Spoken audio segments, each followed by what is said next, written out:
G'day everyone. In this video, I'm going to show you how to download, install, and set up the Taylordrift ScottishTryHard script. Let's get into it. Okay, so the first thing we want to do is download this script. We can get this one from the GPC library. I'll leave a link to this page in the description of this video. So click on the link, you go to the download script part here. Click on that one so the script downloads, and now we need to open up Zen Studio. Now that you've opened Zen Studio, it's time to plug the Zen into the PC using the mini USB cable that plugs into the right-hand side of the Zen. Now, once you have that plugged in, we're going to go to the Programmer tab along the top here. We're going to go to the File Directory option here, and you need to find your Downloads folder or whatever folder the script just downloaded to. So for most people, it should be the download folder. Yours might be different, so have a look, but it should be the Downloads folder. You need to find the one you just downloaded, so the ScottishTryHard 1.05, and then drag that onto a free slot on your Zen. And then you need to click the program device button over here and wait for that to save. And there we go. So once that's done, you can unplug the Zen from the PC and plug it back into your console the way you normally have it, because the script is on the Zen and we're ready to get this set up. So let's have a look at that. Okay, so I am going to go through how to navigate the menu, change the values and everything like that. But here is a quick guide for you now. Screenshot that so you can look at that if you need to later, instead of having to come back to this video all the time. First off, let's make sure we have the script selected on the Zen by pressing the blue button on the right side of the Zen until the ScottishTryHard script shows up on the screen here. Now that we have the script selected, we need to enter the menu. To do that with Xbox, it's LT and menu, and with the PlayStation controller, it's L2 and options. Once you've done that, you'll now find yourself in the menu of the script. From here, you can use left and right on the D-pad to scroll through the entire script and see what options you have to choose from. Pressing up or down on the D-pad will turn mods off and on. Most mods have a simple off and on function. Other mods like Anti-recoil here have a lot more than just off and on. There's a few different anti-recoil types that you can choose from. So up and down on the D-pad, we'll go through the different options available there. Pressing A on Xbox or X on PlayStation will enter into the menu of a particular mod. From here, again, you can press left and right on the D-pad to scroll through any available settings. Now to change these values, if you're on Xbox, you press LT and use the D-pad. If you're on PlayStation, you press L2 and use the D-pad. Left and right on the D-pad will adjust the numbers one at a time. Up and down on the D-pad will adjust the numbers 10 at a time, sometimes more, depending on the mod. Once you finish making changes to any of the values, or you simply just want to back out of that menu, if you're on Xbox, you press B, or if you're on PlayStation, you press circle, and that will back out of that menu. Now that covers everything for basic script navigation, so by now you should have a decent understanding of how to enter the menu, navigate the menu, change values, back out of the menu when you need to. From here, we're going to go through what you should be doing if you're new to this script and you're setting this up for the first time. Let's have a look. The first thing you'll need to do is enter the menu of the script, and then scroll over to the controller layout section. Once you're there, you need to use up or down on the D-pad to select your controller layout that you use in the game. If you play on default, you can leave this. If you don't, you need to select it from the list. So for example, if you play tactical, you change it to tactical with the D-pad, and then we move on to the next part. If you play on any of the flipped controller layouts, the way you enter the menu and change values will slightly change. I'll leave a chart on the screen now so you can take a screenshot of it. You only need to take a screenshot of it if you play on a flipped controller layout. Once you have your controller layout selected, we move over once to the right to our profile button. Profile button is the button that you'll press to change from your primary to secondary profile on the script. So the best option is to change this to whatever button you use in the game to change your weapons. And I think for most people, that's triangle Y. So that's what I'm going to have mine. After that, we move across again, one more to our resync buttons. Now, sometimes what happens is you'll have your primary weapon out in the game, but the script profile will be on secondary. And then when you change your weapon in the game to your secondary weapon, the script changes back to the primary profile, and your anti-recoil settings can be a little bit mixed up. The resync buttons here that you're about to select are the buttons that you'll press to resync your profiles and make sure those profiles are matched up to the correct weapon in the game. To select the resync button, if you're on Xbox, you need to hold the left trigger and then use left and right on the D-pad to choose your first button. Once you've selected the first button, you need to let go of the left trigger or L2, press down on the D-pad, and then hold the left trigger or L2 again, and use left and right on the D-pad to select your next button. I like to go with L2, LT, and D-pad down. You don't have to copy this. This is just what I like to go with. Now that we've chosen the resync buttons, we move over again one more time to the third profile buttons. So this script allows us to have a primary and secondary profile. There's also an option for a third profile that we don't use all the time. In the past, it's generally been used for ground loot. However, it's up to you what you want to use that for. But if you do want to use it, you need to select a profile button to make sure that will be active. So I'm going to go with R3, RS, and D-pad down. Again, this is what I go with. It's completely up to you. if you want to choose buttons, and if you do want to choose them, what ones you choose. The way you select these profile buttons is the exact same way we just chose these resync buttons here. After we've set up our profile buttons, we can keep going through the script. The next one here is user profile switch. Now, if you want the script to change from primary to secondary, when you press triangle or Y in the game, you need to have this turned on. Moving over from the profile switch, we come to a bunch of quick toggles. There's 4 quick toggle options here for you to choose from. The way you select these quick toggle buttons is the exact same way we selected our resync buttons and our third profile buttons. So if you want to set these up, go ahead and do that now. Rapid fire, I personally go with L2, LT, and D-pad up. Quick toggle for profile. So what this one does, this will be a quick toggle to turn that use profile switch off or on. I like to go with R3, RS, and D-pad up. If you've watched any of my previous videos on ground loot with Taylordrift scripts, you'll understand why. The next one is prone shot. I don't use it, so I'm not going to bother. And the next one is jump shot. I don't use that, so I'm not going to bother with a quick toggle, but you can if you do. Next on the list is recoil on the fly. Now this will allow you to change your anti-recoil strength without having to enter the menu and go into the anti-recoil section each time. You'll be able to do it on the fly as you're playing the game. To use recoil on the fly, you hold your ADS button and then press the increase or decrease button out of the ones that you've selected, and that will increase or decrease the anti-recoil strength. Moving over from recoil on the fly, we have shapeshifter. Now this works pretty much the same way as recoil on the fly, except instead of changing your anti-recoil strength values without having to enter the menu, this will change your aim assist shape without having to enter the menu. Me personally, I don't use either of these, which is why I'm not selecting any of the buttons, but if you want to use them, go ahead and select whichever buttons you want to use. And the way we select these buttons is the exact same way we have been selecting all of these, starting from the Warzone profile and the third profile selection. After you've selected those shapeshifter and recoil on the fly buttons, if you wanted to do that, we move back over and we're back to where we started at the anti-recoil section. Now we've set up the script, the profiles have been set up, use profile should be turned on. So we've got a primary, we've got a secondary profile ready, we've got a third profile ready in case we do want to use that one. Now let's have a look at some anti-recoil and aim assist stuff. Now for people that are new to this script, especially for people coming across from the Pro Pack, this can be quite confusing because there is a hell of a lot of options here to choose from. Now to make this quite easy for you, I made a chart quite recently which shows you which anti-recoil can be used with which of the aim assist mods. Now I highly recommend taking a screenshot of that. I know it's not the best proportion wise, however take a screenshot of that because it will help you choosing the right anti-recoil for the right aim assist. I'll give you a quick rundown of the anti-recoil and aim assist that's in here because trust me, it really does need an entire video of its own if you want me to go into complete detail of each one. So I'm not going to do that, otherwise this video will go for way too long and I'll just work on another video for aim assist in the future. Now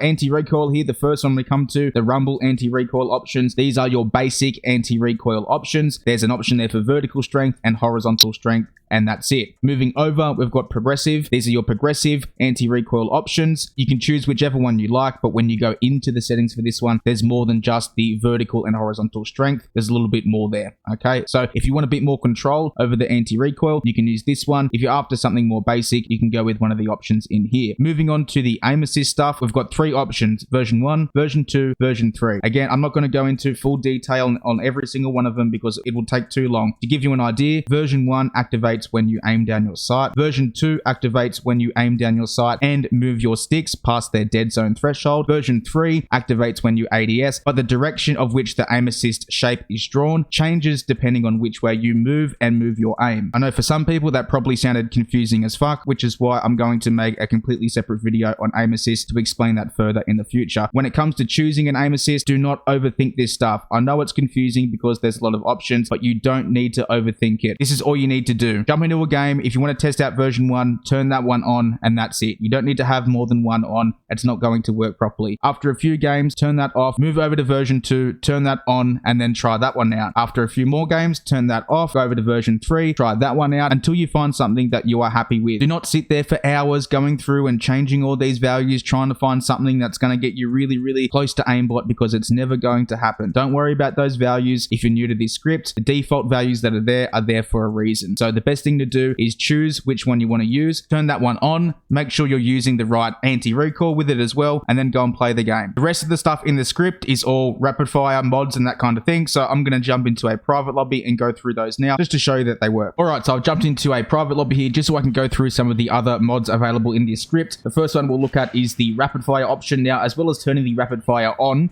you need to enter the rapid fire menu and adjust the rounds per second here. Now, you can usually put it on around about 10 to 15, and it will be pretty good for most semi-auto weapons. However, if you want to find the exact RPS value for each weapon, you can watch my video on how to work out rapid fire values, which I'll leave a link to in the description. But just to show you that this works, I've got it on here for the foul. I don't have any anti-recoil on or anything, so it'll go up, but we'll get the point of rapid fire. There we go, that one works. I also have my pistol here as well. Rapid fire's not on for this one. So go in, turn that one on, turn the RPS up to say, 10, that'll do. Back out so it saves, and there we go, works for the pistol as well. It'll work for anything. Obviously, you're not going to use it with a fully auto weapon. That's just pointless. But anything like a pistol, a shotgun, the foul, anything semi-auto, it'll work for. Okay, now next in line is the cancel reload mod. Pretty self-explanatory, but just to show you how it works. If I leave that off, if I shoot a few bullets here, and then go to reload, and as I go to reload, try and shoot again, nothing happens until the reload animation is finished. However, if I turn cancel reload on, back out so that saves, shoot a couple of bullets, I'm going to go to reload. As I'm reloading, I'm going to go to shoot again. And as you'll see, you don't have to wait for that reload animation to finish. Reload. You can start again. Go to reload. Oops, somebody's there. Shoot again. Next on the list is Taylor Sense. So this is a sensitivity modifier. If we go in here, it's easy to explain. Turn that on. General Sense. So this is your general look around sensitivity. 100 represents whatever your in-game settings are set to. If you want to slower your in-game sensitivity, you can turn this down. So to give you an example, I turn that to 40. Back out so that saves. I now have a much slower sensitivity. If I look at the ADS sense, all right, if we aim down my sight, my low ADS sensitivity is 0.70, okay? If I want to make that slower or faster, I can turn this one down. Back out so that saves. And now when I aim down my sight, it is a lot slower. The next one is fire sense. So you might be thinking these two are pretty useless. I can just change those in the game settings. And I mean, yeah, that's true. But if you go over to the fire sense, this allows you to change the sensitivity of when you are hip firing only, okay? Which is one thing that you cannot do in the game settings. So if you want to slower that one down here, or to give you an example first, if I back out and just have my normal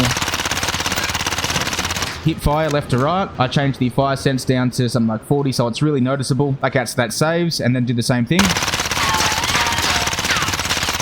You can see the hip fire sense is a lot slower now. So it's up to you if you want to play around with those and find something that you like. I generally leave them alone, but that's what the Taylor Sense mod is. The next one on the list here is Strafe Assist. So it's a bit different to Strafe Shot, where that would make you move left and right. Strafe Assist just makes you move to one side as you start shooting. You can come in here and adjust the strafe size if you want to. I think the default is 25. You can just leave it there. When you start shooting, as you'll see, there we go, moves to the right. Next is slide cancel, very important for me. I love it. Make sure you use the Modern Warfare one for Modern Warfare and Cold War if you're playing Cold War. With this one, you can adjust the slide delay on that one as well. I'm going to leave it at the default of 200. And as you'll see, that works absolutely fine.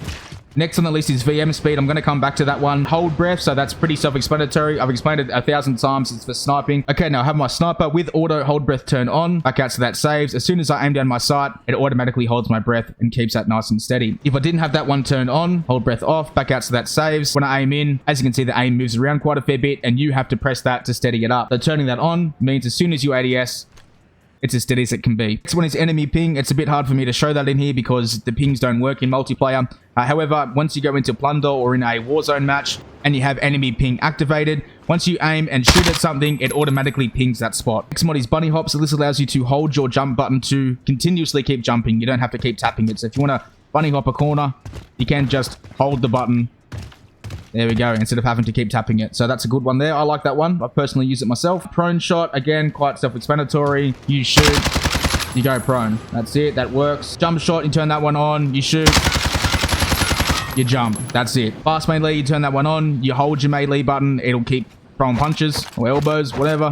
Block rumbles. So you need to have your in-game vibration turned on in the game settings. If you don't like your controller vibrating, you come to here and you block the rumble by turning that on. After that, we're back to controller layout. So we're pretty much gone through all the mods here. I'm just going to quickly jump into a plunder match so I can show you the driving mode and the enemy ping. All right, so I'm in plunder here. Just going to test out the enemy ping. I've got that turned on. That really didn't give me a chair. I've got that turned on. Let's see if I just trigger the spot like over here or something. There we go. If he eventually shoots somebody, There we go. It marks them just like that. Okay, now I'll quickly show you the drive mode. Depending on what your aim assist and anti-recoil settings are, when you get in a car, the screen will shake because the anti-recoil activates when you hold your shoot trigger and you drive with that same trigger as well. So when you jump in a car, you can see mine doing it slightly. I'll mute it so you can hear me better, but you can see my screen shaking just slightly. So the drive mode in this, which is pretty much a kill switch for the script, is R2 or RT and double tapping right on the D-pad. That enables the drive mode and disables any of the mods and everything that you have on. Now you can disable that by pressing the same button, R2, RT, and double tapping right.